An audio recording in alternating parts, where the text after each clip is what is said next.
Hey everyone, it's Ben back again, and this time doing something a little different because we're at the 41 game mark, so we're halfway through the season, and I wanted to do a little bit of a recap video at the halfway point and kind of go over some of the different storylines we had going into the season, see how they've played out so far and how they might continue going on.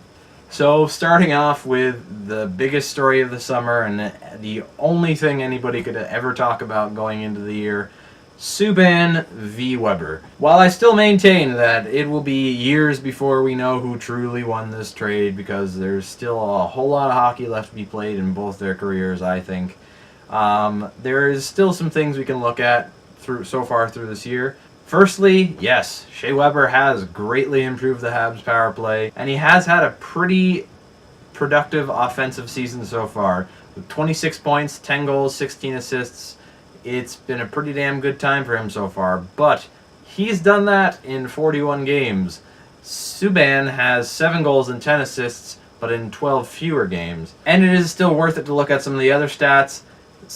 Shea Weber's Corsi for percentage, it does leave something to be desired. It's behind 4 other defensemen on the Habs, them being Redmond, Barberio, Markov, and Petrie, and is far, far behind PK Subban's 54.29%, with Weber's being 50.95% Corsi for. And simple speak, Corsi for percentage just in general means that if it's over 50%, that means you are producing more shots or helping produce more shots for your team than you are getting shots against your team. So it leaves something to be desired in that respect. And you might say, oh, well, maybe Shea Weber's only having such a dip because he's coming into a harder situation, getting some harder minutes with not as talented a partner as Subban's getting in Nashville, with Weber getting like an Alexei Yemelin in Montreal. Well, PK Subban's Corsi for percentage last year was 52.34, which is still a good deal better than Weber's this year when he was playing the same role. And don't go telling me, oh, well, PK Subban got his back hurt this season, so what do you think of that? Huh? Well, there was no way of knowing that was going to happen. It was just complete, just bad luck for the Predators. So that's not to say, I still have become a bit of a fan of Shea Weber. I do think overall his style of play fits in a lot better defensively than PK's did with Montreal. But you can't just ignore things. But that's not to say I've definitely become a Shea Weber fan to a certain degree, as you can see by the jersey.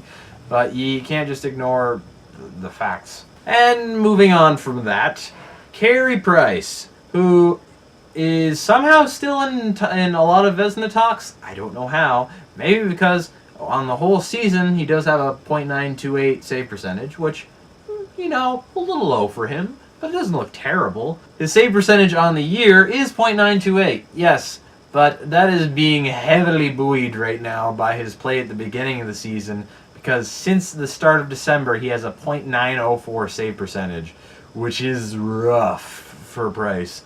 .904 save percentage is what you want, like a mediocre to good backup goalie to have. But the nice thing is, other players have been stepping up since he's kind of taken a bit of a dip, so we've been able to continue getting points. And I don't imagine that this kind of play is going to continue from Price. I imagine it's probably going to figure itself out soon, but I don't think there's too much to worry about there. Now moving on, one of the other biggest question marks before the beginning of the season, Alexander Radulov. Was that $5.5 million-ish gamble going to pay off? Was he going to be a different player than he was back in the day? Is he going to break curfew again? Well, I think we all know now.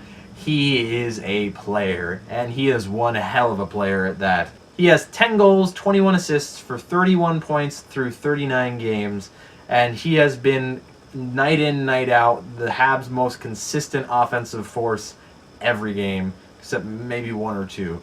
But he has just been the one player that the Habs have needed for a long time. He just adds so much offensively. And this is despite a sort of lowish, not the lowest in the world shot percentage, but a low-ish shot percentage of 11.2%, which you got to think is probably going to go up a bit once he gets Galchenyuk back between him and Patch. Because as much as I love Phillip Danault, he has been a revelation of this season. That trade that got him last year was fantastic. He's great, but Phillip Danault is no Alex Galchenyuk.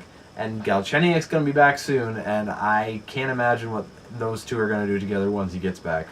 But I think we can all agree the gamble Bergevin took paid off, and I think he's going to be paying out even more pretty soon to get Radulov to come back. Biggest surprise of this season, Paul Byron. The Paul Byron that we got for absolutely nothing on the waiver wire and then signed to a darling deal of about $1.16 million a year, which he signed for another 2 seasons after that, has 12 goals and 12 assists for 24 points through 40 games this season, which is ridiculous. Which I'm going to steal a term from Steve Dangle here. I think he is the definition of competent bum. He is the exact kind of player that every team wants to sign for real cheap and hope he overachieves like he's overachieving right now. And I don't know how long he can keep this pace up, but it is fantastic right now. His Corsi for percentage, interestingly, is actually pretty high up in the league. It's 26th among forwards, so at 56%, so that's pretty damn good. Biggest improvement of the season so far, in my opinion, is Max Pacioretty. To be fair, that might have a lot to do with the fact that he had a broken foot for a solid month. But he started with 2 goals in 14 games, but since November 12th, he has 17 goals, which ties the league lead since that date with Jeff Carter and Sidney Crosby for 17 goals.